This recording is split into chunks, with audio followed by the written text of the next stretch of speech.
오늘 본문은 밧세바와 간음하고 그것을 감추기 위해 우리아까지 살해한 다윗에게 나단 선지자가 찾아와서 하나님의 심판을 선언하는 내용입니다. 회개하고 자복하는 다윗에게 나단은 하나님께서 그의 죄를 용서하셨음을 선포하죠.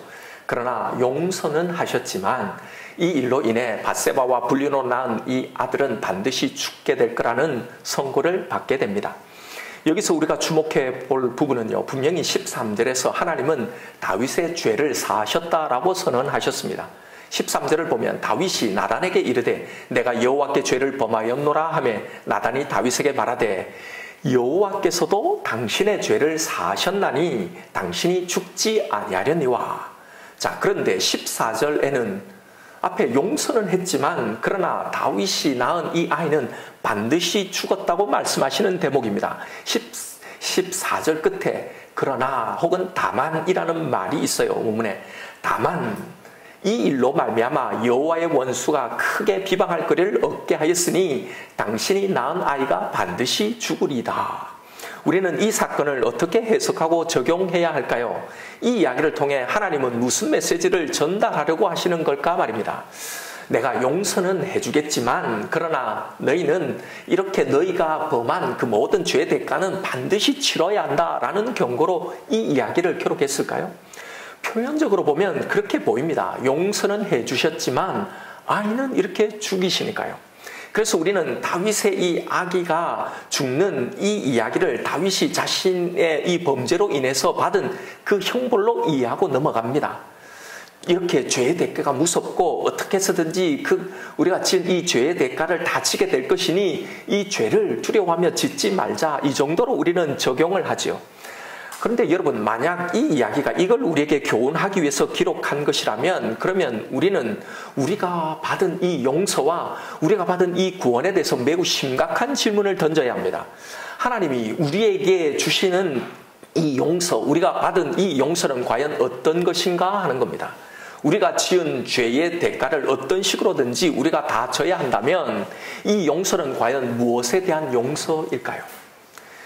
여러분, 그렇다면 이 용서는 과연 온전한 용서라고 할 수 있을까 하는 겁니다. 또 정작 죄를 지은 건 다윗인데 왜 아들이 죽어야 하는가 말입니다. 그 아들은 뭔 죄가 있는가 말입니다. 아무리 어린 아이가 해도 이건 억울한 피해자를 낳는 억울한 죽음이잖아요. 모름지기 온전한 용서라면 말 그대로 잘못을 덮어줘야 하는 거잖아요. 뒤끝이 있어서는 안 되잖아요. 그런데 왜 다윗의 죄를 사하셨다라고 해놓고서는 그 아들을 죽이셨을까요? 이것이 오늘 본문에서 우리가 가장 깊이 묵상해 보아야 할 중요한 포인트입니다. 그래서 이 사건에서 매우 중요한 대목은 아이의 죽음입니다. 나단은 이 아이가 죽어야 하는 이유를 다윗에게 이렇게 말해주죠. 14절에 이 일로 말미암아 여호와의 원수가 크게 비방할 거리를 얻게 하였기 때문에 그래서 당신의 아들이 반드시 죽어야 한다라는 겁니다. 여러분, 이 말이 무슨 의미일까요? 우리가 무심히 읽고 넘어가는 이 구절이지만 사실 이게 오늘 본문을 해석하는데 가장 중요한 키포인트가 되는 구절입니다. 여기서 나단이 밝히는 아이의 죽음, 그 죽음의 그 이유를 잘 한번 보세요. 용서는 했지만 다윗 당신이 지은 그 죄에 대한 대가는 받아야 한다는 게 아니에요. 이렇게 우리가 잘못 이해하고 넘어가는 거지, 사실 아이가 반드시 죽어야 하는 그 이유는 이 일 때문에 여호와의 원수가 크게 비방할 거리를 얻게 되었기 때문에 그렇기 때문이라는 겁니다. 여러분, 이 말이 무슨 의미인지 이해하시겠습니까? 사실 이 구절은 따져볼 내용이 매우 많은 구절이에요. 여호와의 원수가 크게 비방할 거리라는 게 도대체 뭔지, 또 이 원수가 비방하는 그 대상이 누구인지, 또 이 일로 말미암아라고 했는데 이 일이 도대체 뭘 지칭하고 있는지, 그리고 왜 그것 때문에 다윗의 아들이 반드시 죽어야 하는지 등등 말입니다. 자, 14절을 다시 한번 잘 보세요. 이 일로 말미암아 여호와의 원수가 크게 비방할 거리를 얻게 하였기 때문에 다윗의 아들이 반드시 죽어야 한다라는 거예요. 여기서 여호와의 원수는 당연히 사단을 말하는 것이고 이 일 때문에 사단이 크게 비방할 거리를 얻었다는데 여기서 일이란 과연 뭘까 하는 겁니다. 두 가지로 우리가 압축해서 생각해 볼 수 있죠. 첫째는 밧세바와 간음하고 우리아를 죽인 이 죄, 이런 범죄, 이 일로 말할 수 있고, 아니면 13절 내용 전체를 지칭하는 것일 수 있습니다. 13절이 뭡니까? 다윗이 잘못을 시인하니까 다윗의 이런 악한 범죄도 불구하고 그 어떤 처벌도 없이 내가 너를 용서하겠다, 용서해 주시는 것, 이걸 의미할 수도 있는 거죠. 자, 그런데 만약 이 일이 단순히 밧세바와 간음하고 우리아를 죽인 다윗의 범죄 이 일을 지칭한다면 여호와의 원수, 즉 사단이 크게 비방할 거리는요, 다윗을 선택한 하나님의 실수가 되어버리는 겁니다. 아이고, 다윗이 그렇게 좋다고 사울 버리고 다윗을 선택하더니 다윗을 선택한 하나님의 선택도 별 수 없구만, 이라는 거예요. 그래서 사단으로 하여금 다윗을 선택한 하나님을 비방할 이 빌미를 제공하였기 때문에 다윗의 아들이 죽을 수밖에 없다라는 의미가 되어버리는 겁니다. 하나님께서 다윗을 용서하셨음에도 원수들의 조롱 때문에 다윗을, 더군다나 그의 아들을 죽이신다는 건요, 하나님의 성품과는 전혀 어울리지 않는 해석이란 말이죠. 마치 하나님이 다윗 때문에 사단에게 체면을 구겨서 조롱당한 것이 분해서 그의 아들을 죽이시는 것처럼 그렇게 되기 때문입니다. 고로 여러분, 이 일이란 다윗이 범죄한 단순한 이 일을 말하는 게 아니라 그 범죄에도 불구하고 그를 용서해 주신 것, 바로 이것을 말하는 겁니다. 바로 13절의 내용을 말하는 거예요. 13절에 뭐라고 되어 있습니까? 다윗이 나단에게 이르되 내가 여호와께 죄를 범하였노라 하며 자신의 죄를 시인하는 거예요. 그러자 나단이 다윗에게 말하되 여호와께서도 당신의 죄를 사하셨나니 당신이 죽지 아니한다 라고 말한 거예요. 나단이 찾아와 다윗의 범죄를 지적하자 다윗이 즉각 하나님 앞에 자복하며 회개하잖아요. 예, 맞습니다. 내가 그 사람입니다. 내가 죄를 지었습니다. 그러자 하나님도 다윗의 죄를 사하셔서 다윗 너를 죽이지 않을 것이라고 사죄를 선포하죠. 바로 이 일을 말하는 겁니다. 즉 이 일이란 하나님이 다윗의 범죄에도 불구하고 그에게 아무런 처벌도 형벌도 내리시지 않고 그냥 그를 용서해 주신 것, 바로 이걸 지칭하는 겁니다.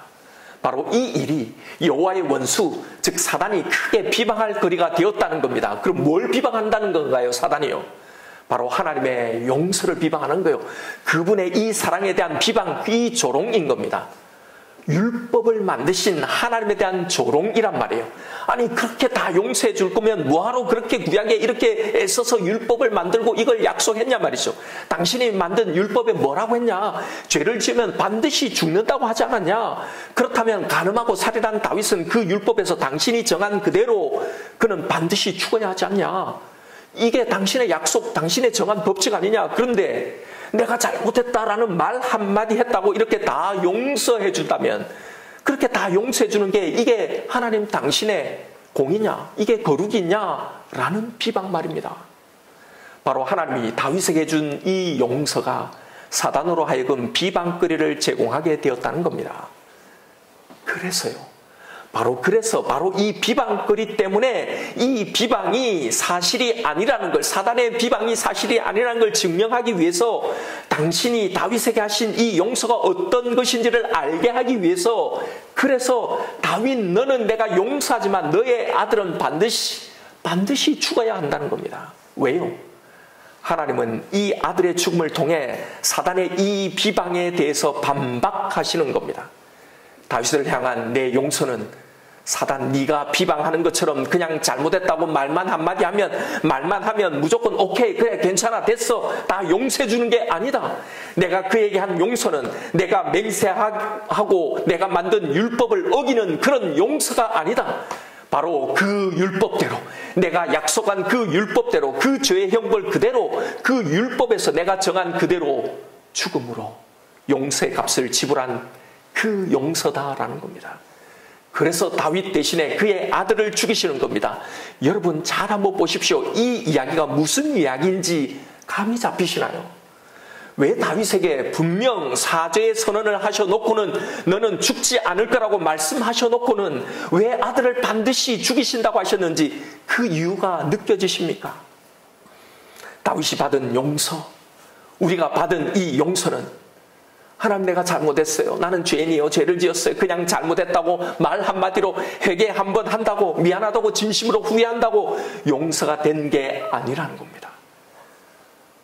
어떻게 용서가 된 겁니까? 누군가가 죽었기 때문이에요.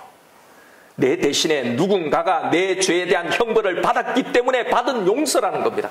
하나님이라고 절대자라고 신이라고 내 마음대로 이랬다 저랬다 자신의 말도 손바닥 뒤집는 것처럼 이렇게 저렇게 뒤집어서 그렇게 해결된 게 아니란 말입니다. 누가 죽었다는 겁니까? 왕의 아들이요. 하나님 당신의 아들이 죽었다는 겁니다. 다윗은 오늘 이 사건에서 죄를 지은 당사자이기도 하지만 아들을 잃은 아버지이기도 한 겁니다. 이 유비를 우리는 잘 봐야 합니다. 하나님은 이 아버지 다윗을 통해 아들을 잃은 아버지의 그 심정을 이 용서의 대가가 무엇이었는지를 보여주고 계신 겁니다. 왜 이 이야기를 우리에게 들려주실까요? 하나님의 이 십자가의 사랑, 거기서 당신의 아들을 우리를 대신하여 죽이셔서 주신 그 용서를 너무나 값싼 은혜로 취급하고 받아들이는 바로 우리들 때문입니다.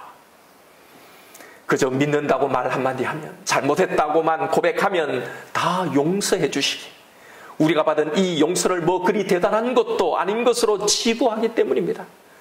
이것을 전혀 귀한 것으로, 그 무엇과도 바꿀 수 없는 이 놀라운 은혜를 그냥 말 한마디 하면 되는 것으로 아무것도 아닌 것처럼 대우하고 있는 바로 우리들 때문이란 말입니다. 늘 말씀드리는 거지만 우리는 이 사랑, 이 용서를 가장 중요하게 믿는다고 하지만 사실 우리의 신앙에서 가장 간과되어지고 무시되고 있는 부분이 바로 이 부분이란 말입니다. 물론 처음에는 우리도 다 감격하고 감사함으로 받았지. 그러나 시간이 점점 가면 갈수록 내가 받은 그 사랑과 은혜와 그 용서가 어떤 건지를 다 잊어버리는 겁니다. 그러면서 그걸 이야기하면 다 안다고 합니다. 이미 충분히 다 안다고 합니다. 이제 그만 좀 하면 좋겠다고 합니다. 그런데 사실은 이제 더 이상 내가 받은 이 용서와 이 은혜와 이 복음에 그리 큰 감동과 그리 큰 감격이 없습니다. 복음이 모든 문제의 답이라고 말은 하면서도 정작 이 복음에서 내가 겪고 있는 이 조그만 이 문제 해결할 그 어떤 소망도 어떤 위로도 이 시간을 살아갈 힘도 능력도 그 조그만 것도 여기서 얻지 못하는 겁니다. 아무런 힘도 능력도 없는 게 우리가 믿고 있다는 이 복음 아닙니까? 이게 우리의 실상 아닌가요? 오늘날 보십시오. 교회 안에는 이 복음 이야기, 이 예수의 십자가 이야기만큼이나 가장 지루하고 진부한 메시지로 취급당하는 것이 어디 있는지, 그래서 이걸 좀 더 새롭게, 좀 더 신선하게 내 마음에 좀 와닿게 해달라는 겁니다. 그래야 은혜가 된다는 거지. 여러분, 이걸 그렇게 해야만 은혜가 되고 감격이 되는 건가요? 지난번에도 말씀드렸다시피 우리의 신앙의 문제는요, 다른 것에 있는 게 아니라 바로 여기에 있는 겁니다. 우리는 이 사실을 너무나도 가볍게 생각한다는 겁니다. 예수가 내 죄를 위해 십자가에 죽으시고 내가 받은 모든 저주를 다 받으셨다. 이것이 우리가 가장 잘 알고 가장 중요하게 생각하고 가장 많이 고백하는 신앙인데도, 아이러니하게도 너무나 기가 막히게도 이것이 무엇을 의미하는지를 그걸 전혀 모르고 신앙생활을 한다는 사실이에요. 그냥 예수 믿으면 다 면제된다고 생각만 하지, 내가 지은 이 죄에 대한 형벌은 그대로이고 바로 이걸 예수가 내 대신에 온전히 다 받으셨다는 것에 대한 그 인지는 매우 희미해져 있다는 사실이에요. 그래서요, 그냥 뭐 특별한 날에 고난주간이나 뭐 이럴 때 이런 사실을 기억하고 그때 미안하고 감사하는 정도죠. 평소에 내가 받고 누리고 있는 이 은혜가 뭔지를 전혀 모르고 살아간다는 점입니다. 너무나도 아이러니하게도 오늘날 예수 믿는 사람에게 가장 간과되고 있는 신앙의 내용이 바로 이거라는 걸 여러분 아십니까? 이건 그냥 다 아는 것, 너무나 익숙한 것, 그냥 슉 고백하면 하고 나 다 알아, 난 정말 이걸 믿어요, 그러고 지나가는 겁니다. 정작 거기에서 아무런 힘과 능력도 얻지 못한 채, 그래서 그 대신에 우리의 신앙 내용에는 다른 것들이 더 자리하고 있는 겁니다. 뭐세요? 하나님 나를 위해서 주신 이 사랑에 아무런 힘도 위로도 용기도 살아갈 힘도 얻지 못하고요, 다른 것에서 얻으려고 하는 거예요. 그걸 아무리 들어도 그건 내게 전혀 위로가 되지 않는 거예요. 뭐가 위로가 됩니까? 뭐가 내 신앙에 자리 잡고 있는 거예요? 문제 해결이에요.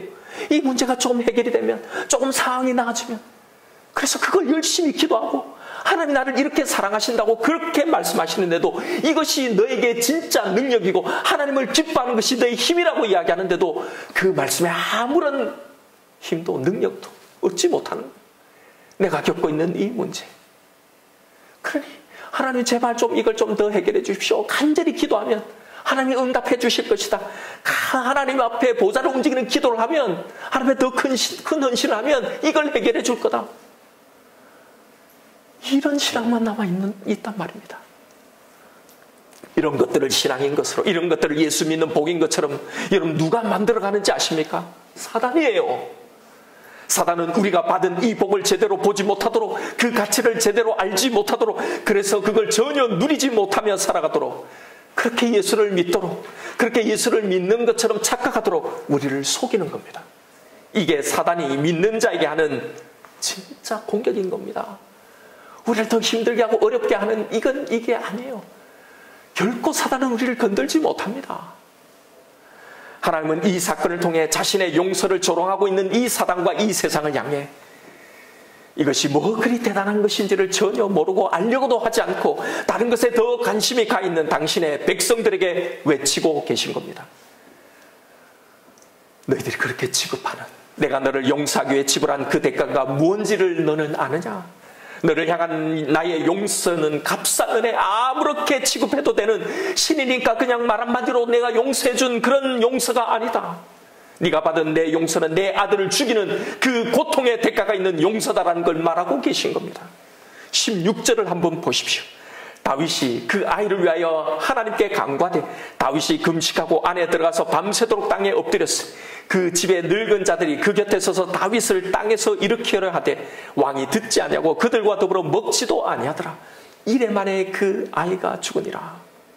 여러분, 여기서 다윗이 이 범죄의 당사자이자 이 용서를 받은 당사자이지만 또 하나를 유비하고 있는 거예요. 아이의 죽음을 목도하는 이 아버지. 아버지에게 있어서 자식이 당하는 고통은요, 자신이 당하는 것보다 훨씬 더 큰 고통입니다. 다윗에게 있어서 자신이 병든 것보다 자신이 죽는 게 훨씬, 자녀가 죽는 게 훨씬 더 큰 고통이에요. 하나님은 다윗을 통해 죄의 대가가 자식을 잃은 아버지의 이 고통, 당신이 해주신 이 용서의 대가가 무엇인지 어떤 것인지를 바로 이렇게 표현해 놓고 있는 겁니다.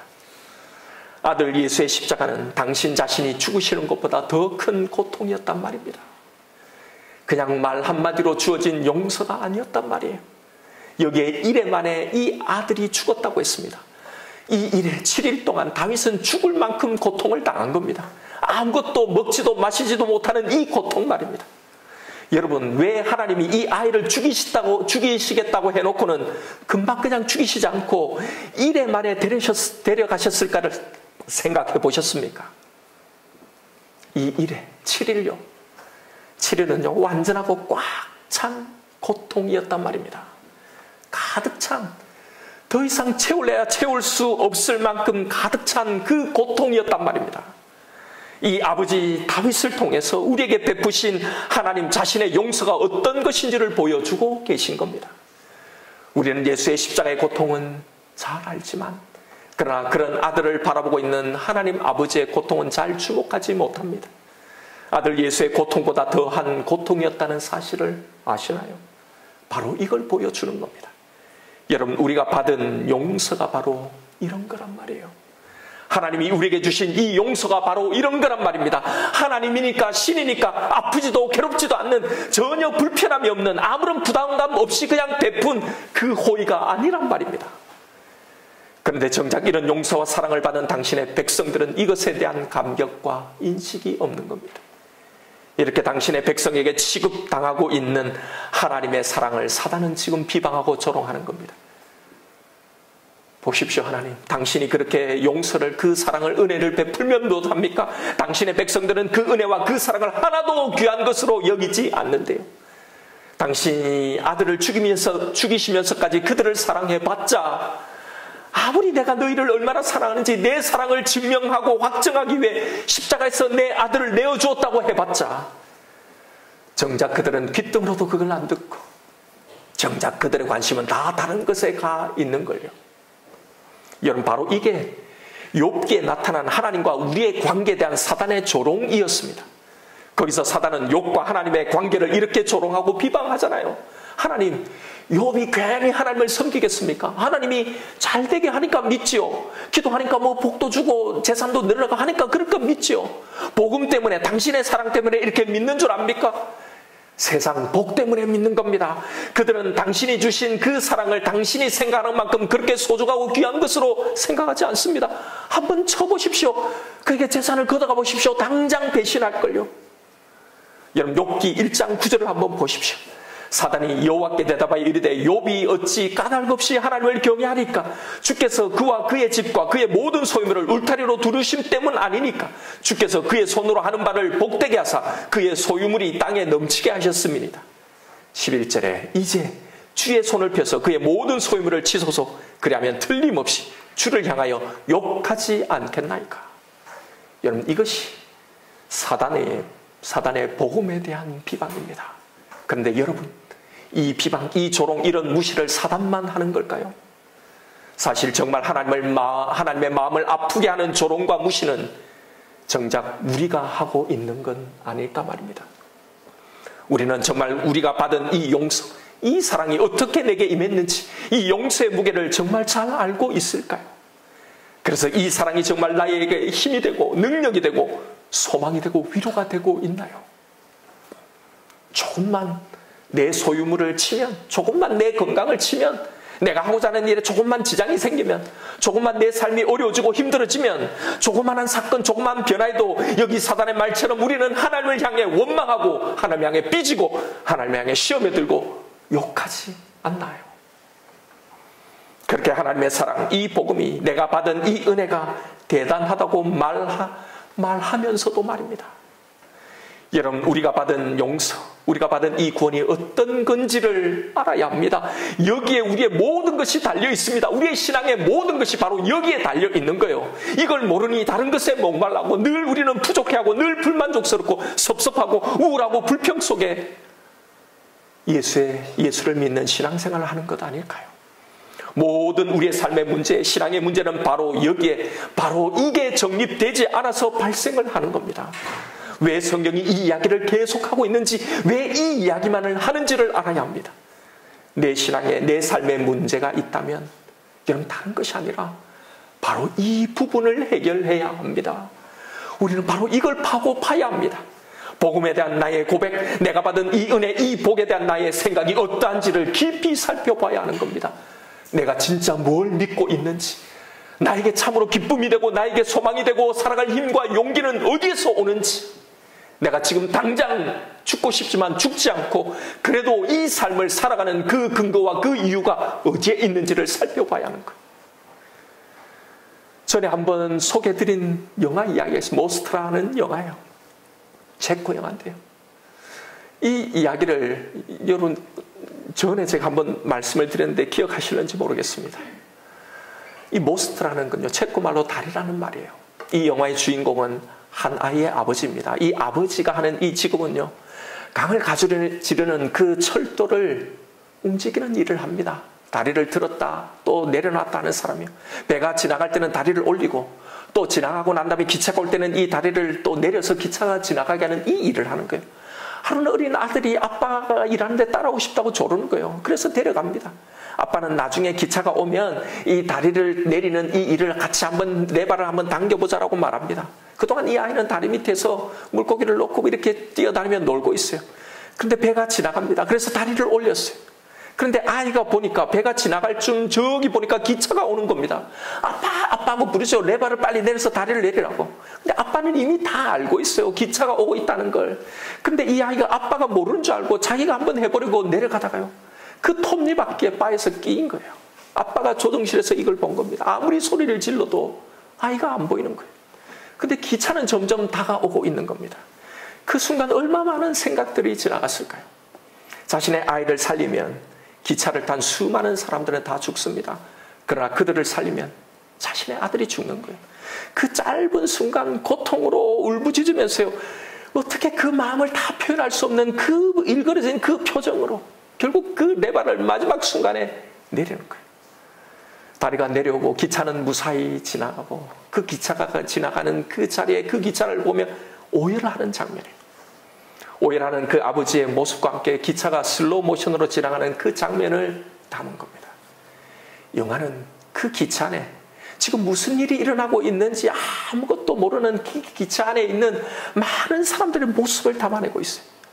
그래서 칼칼거리고 웃고 이야기하고 뭔가를 골똘히 생각하기도 하고 자기 일을 열심히 하며 가고 있는 겁니다.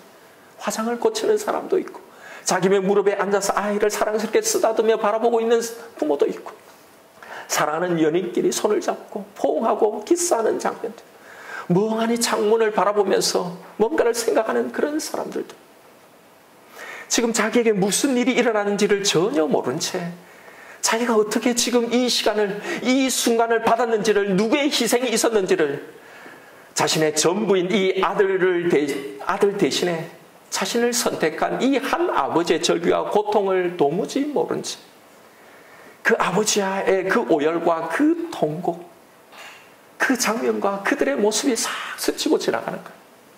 마치 아무 일도, 그 기차 안에 있는 사람은 아무 일도 없었다는 듯이 그렇게 지나가는 겁니다. 그렇게 아들을 잃은 아버지의 절규의 모습 앞에 기차 안에서 자기 일을 하고 있는 이 사람들이 이걸 대조해 보여주는 거예요. 그 기차는 여기에 도착합니다. 그들은 거기서 자신의 사랑하는 사람들을 만나요. 아이들도 만나고 부모도 만나고 사업상 중요한 일을 하느라 바삐 걸어갑니다. 다 자기 길로 뿔뿔이 흩어져 가는 거예요. 그 후에도 그렇게 살았겠죠. 그것과 아무리 상관없는 채로 말입니다. 영화는 바로 여기서 하나님과 그의 아들 그리고 우리의 모습을 보여주고 있는 겁니다. 여러분, 이게 바로 우리의 모습이 아닐까요?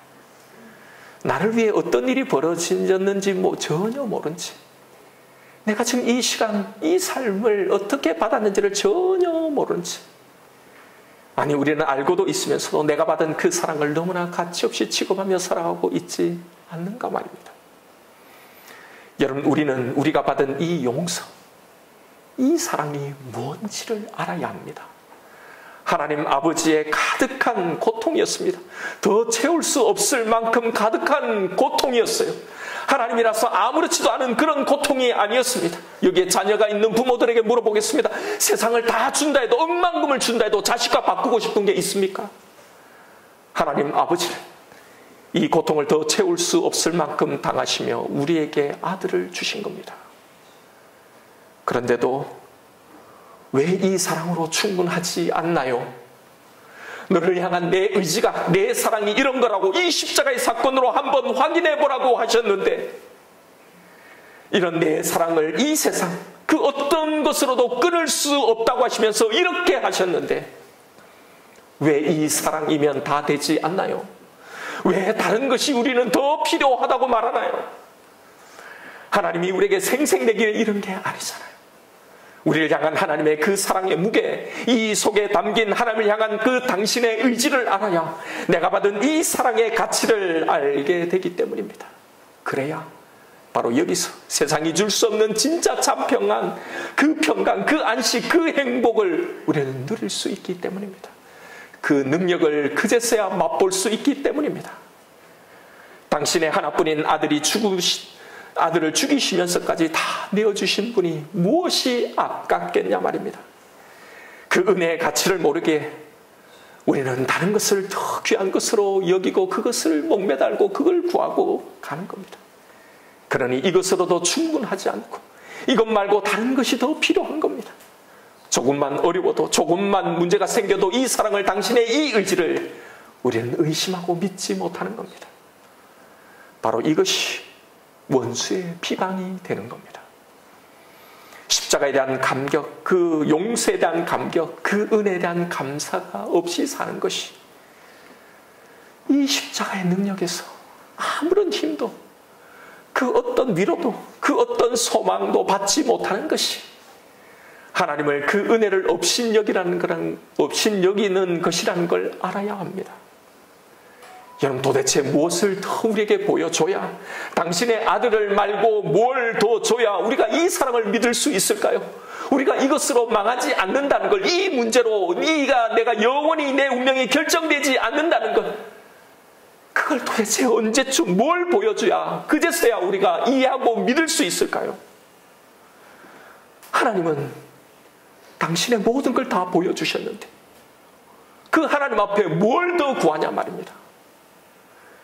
여러분, 그래서 우리는 다시 복음으로 돌아가야 합니다. 아니, 매 순간 이 복음의 선언 앞에 우리는 서야 합니다.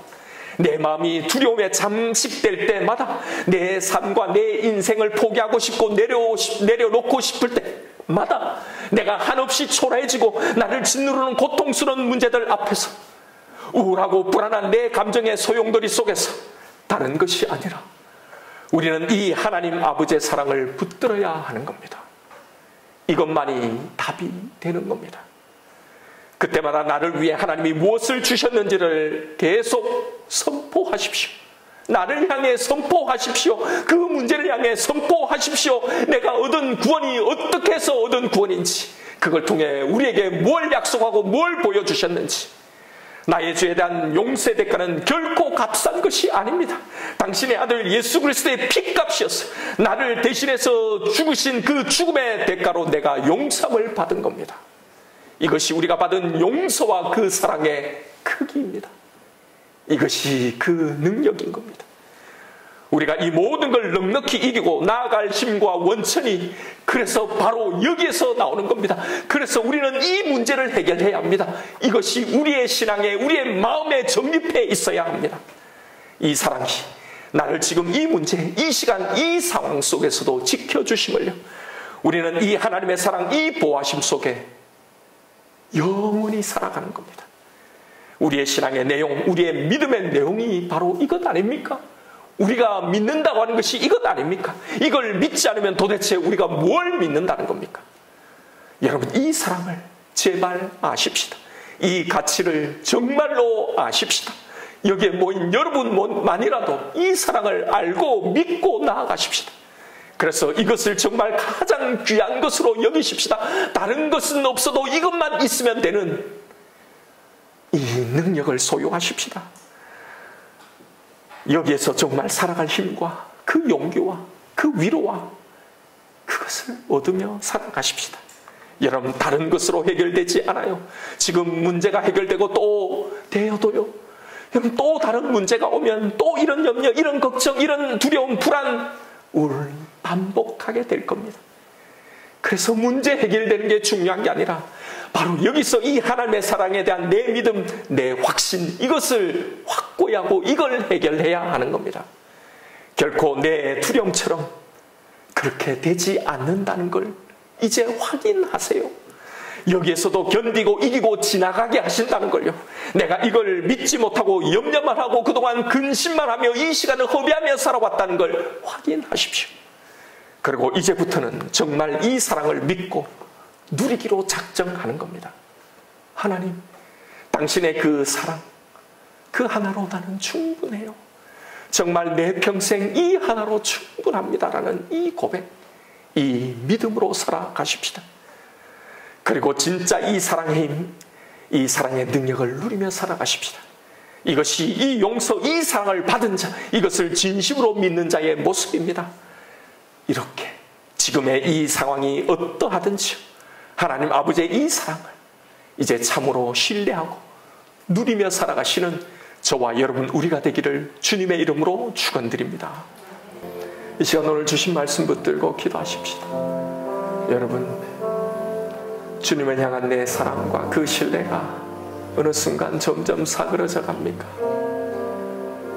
하나님의 그 사랑, 그 복음에 아무런 힘과 아무런 소망도 아무런 위로도 얻지 못하고 그것이 나에게 전혀 능력이 되지 못하고 내가 지금 겪고 있는 이 문제 아무것도 해주지 못하고 있습니까? 여러분, 바로 거기에 바로 그것을 하나님의 사랑으로 덮으셔야 합니다. 하나님이 비추시는 바로 그 광채가 거기를 비춰야 하는 겁니다. 내 안에 무너졌던 모든 것들 다 회복되어져야 합니다. 이 시간 오늘 주신 말씀을 붙들고 기도하십시다. 오늘 본문을 통해 우리를 향해 외치는 하나님의 음성을 들으십시다. 하나님은 당신의 그 사랑의 가치를 온전히 다 모르고 살아가고 있는 우리를 어떻게 바라보실까요? 도대체 어떻게 해줘야 우리는 하나님의 이 사랑을 진짜 믿고 안심할까요? 더 이상의 것이 없는 가장 최종적이고 가장 귀한 것을 내게 주셨는데 뭘 더 주셔야 우리는 진짜 안심하고 진짜 믿게 될까요? 사단이 바로 이런 내 모습을 보면 하나님의 사랑을 비방하고 있지는 않을까요? 하나님 보세요. 당신이 이렇게 용서하고 사랑해도, 당신의 그 아들을 줬는데도 당신이 이렇게 사랑한 이 사람을 보십시오. 당신이 준 것을 전혀 귀한 것으로 여기지 않습니다. 여기서 아무것도 얻어가지 못합니다. 이것 하나도 견디고 이길 그 조그만 힘조차도 여기서 얻지 못합니다. 당신이 준 걸 거들떠보지도 않습니다. 다들 다른 것에 목말랍니다. 여러분, 사단의 비방거리의 재료가 되지 마십시다. 내가 받은 사랑의 무게를 잊지 마십시다. 나를 위해 무엇을 주셨는지 놓치지 마십시다. 여러분, 우리의 진짜 인생의 문제는 여기에 달려있는 거예요. 다른 것이 아닙니다. 이게 해결돼야 합니다. 이것으로 충분합니다. 아니, 차고 넘칩니다. 그 사랑을 의심하지 말고 누리십시다. 이 사랑이 지금부터 영원까지 우리를 지키십니다. 하나님, 당신의 사랑 그 하나로 충분한 삶을 이제 살아가겠습니다. 이 시간 나에게 주신 말씀이 있을 겁니다. 이 말씀이 하나님 내 연약한 모든 것을 덮으시고 하나님 그 모든 무너졌던 것을 비추시고 일으켜 주옵소서. 이 시간 주님 이름 한번 부르며 우리 기도하며 하나님 앞에 나아가십시다. 주